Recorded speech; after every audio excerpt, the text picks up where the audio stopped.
Today, the Vatican announced that Pope Francis will lie in state at St. Peter's Basilica starting tomorrow until his funeral, which will be held on Saturday. Tony Aiello reports for WJZ from Rome. Leaders of the Catholic Church are gathering at the Vatican to decide the future of the papacy. Catholic cardinals are gathering at the Vatican to finalize plans to honor Pope Francis and eventually choose his successor.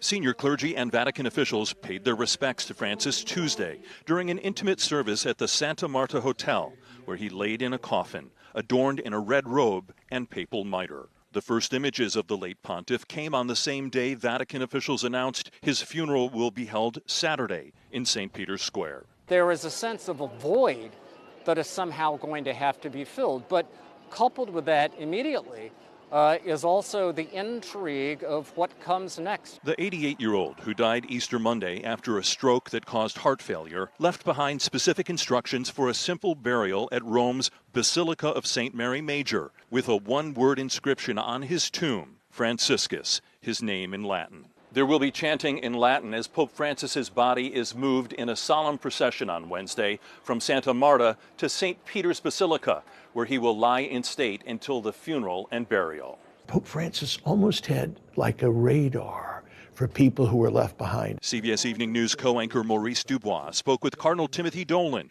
who was part of the conclave that selected Pope Francis 12 years ago. They're going to see some mourning, they're going to see some gratitude, they're going to see some hope, and then they're going to see people say we need to get to work. The Cardinals will be choosing a date after Saturday's funeral to begin their conclave to elect the Church's next leader. Tony Aiello, CBS News, Rome.